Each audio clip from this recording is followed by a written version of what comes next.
कुंदन काका एक फैक्ट्री में पेड़ काटने का काम करते थे। फैक्ट्री मालिक उनके काम से बहुत खुश रहा करता था और हर एक नए मजदूर को उनकी तरह कुल्हाड़ी चलाने को कहता। यही कारण था कि अधिकतर मजदूर उनसे जलते थे। एक दिन जब मालिक काका के काम की तारीफ कर रहे थे, तभी एक नौजवान युवक मजदूर सामने आया और बोला, मालिक, आप हमेशा इन्हीं काका की तारीफ करते हैं, जबकि मेहनत तो हम सब करते हैं, बल्कि काका तो बीच बीच में आराम भी करने चले जाते हैं, लेकिन हम लोग तो लगातार कड़ी मेहनत करके पेड़ काटते रहते हैं। इस पर मालिक बोले, भाई, मुझे इससे मतलब नहीं है कि कौन कितना आराम करता है, कितना काम करता है।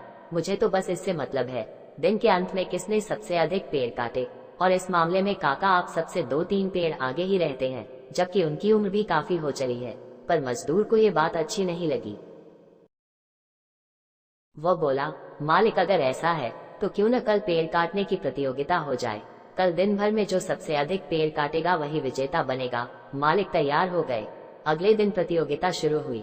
मजदूर बाकी दिनों की तुलना में इस दिन अधिक जोश में थे और जल्दी जल्दी हाथ चला रहे थे और पेड़ काटे जा रहे थे। लेकिन कुंदन काका को तो मानो कोई जल्दी न हो। वो रोज की तरह आज भी पेड़ काटने में जुट गए। सबने देखा कि शुरू के आधा दिन बीतने तक काका ने 4-5 ही पेड़ काटे थे, जबकि और लोग 6-7 पेड़ काट चुके थे। लगा कि आज काका हार जाएंगे। ऊपर से रोज की तरह वो अपने समय पर एक कमरे में चले गए, जहां वो रोज आराम करने जाया करते थे। सबने सोचा कि आज काका प्रतियोगिता हार जाएंगे।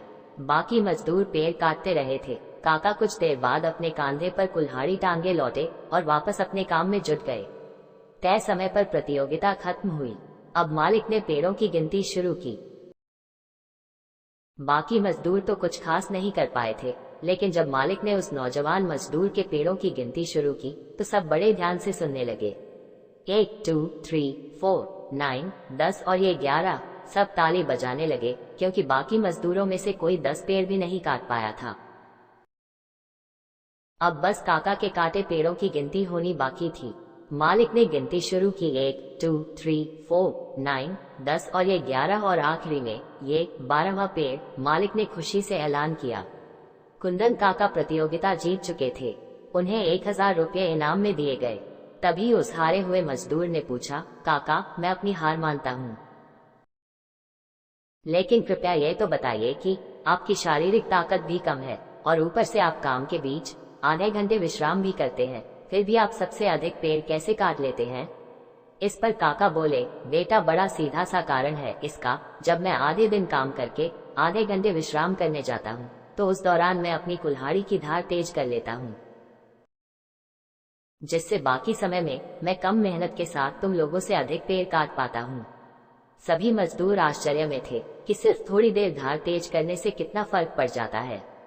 इसी प्रकार जब भी आराम का समय मिले, बेफिक्र ना बन जाएं, बल्कि उस समय को प्रभु स्मरण में लगाएं, जिससे कठिन समय में भी आप उतने ही सार्थक बने रहें।